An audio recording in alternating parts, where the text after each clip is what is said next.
নমস্কার। আজকে মহেন্দ্রলাল গুপ্ত উর্ফে শ্রীময়ের তৃতীয় খণ্ড। 18 বছর বয়সে সেকালে রীতি অনুসারে মহেন্দ্রলালের বিবাহ। অর্থাভাবে আইন পরীক্ষায় না বসে বাবার অফিসে তিনি কিছুদিন চাকুরি করেন। এরপরেই তার মাস্টার জীবনের শুরু যশোরের নড়াইল হাই স্কুলে। এবার একের পর এক কর্মস্থান পরিবর্তন। জীবনীকারেরা তালিকা দিয়েছেন কলকাতায় city, Ripon, collegiate school, Metropolitan, Oriental seminary, Aryan, model প্রভৃতি স্কুলে তিনি হেডমাস্টার ছিলেন। একসময় তিনি কলেজে ইংরাজি, ইতিহাস, অর্থনীতি পড়িয়েছেন। অনেকের প্রশ্ন, যখন দক্ষিণেশ্বরে শ্রী রামকৃষ্ণ দর্শন তখন মহেন্দ্রলাল গুপ্ত কী করতেন? উত্তর, তখন তিনি শ্যামবাজারে মেট্রোপলিটন শাখা বিদ্যালয়ের প্রধান ছিলেন। তার ছাত্ররা রামকৃষ্ণের বাঘা বাঘা শিষ্য, স্বামী ব্রহ্মানন্দ, স্বামী প্রেমানন্দ, স্বামী সুবোধানন্দ।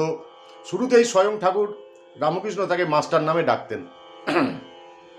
রামকৃষ্ণের সঙ্গে তার সাক্ষাৎ এক মানসিক দুর্যোগের সময়। তারিখটা ভক্তজনেরা আজও ভোলেন না। 26শে ফেব্রুয়ারি 1882, রবিবার, দক্ষিণেশ্বরে। এই ঠাকুরই তাকে পরিচয় করিয়ে দেন নরেন্দ্রনাথ দত্তের সঙ্গে।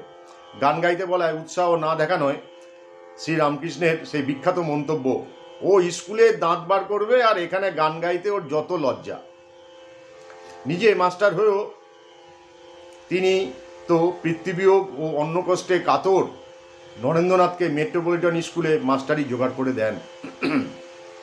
গোপনে নরেন্দ্রনাথের জননীকে তিনি অর্থ সাহায্যও করতেন। তার জীবনীকার স্বামীজির চিঠি থেকে উদ্ধৃত, মাস্টারমশাই, আমি এখন ভিক্ষা করিয়া যাইতেছি, আমাকে কিছু ভিক্ষা দেবেন?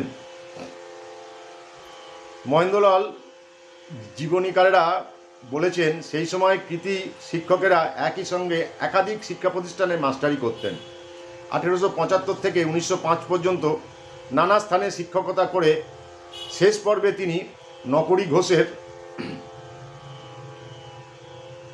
কাছ থেকে ঝামাপুকুর মর্টন ইনস্টিটিউশনটা কিনে নেন। এই স্কুলেই কিছুদিন পরে 50 নম্বর আহমদ স্ট্রিটে স্থানান্তরিত হয়। তার উপাধি তখন রেক্টর।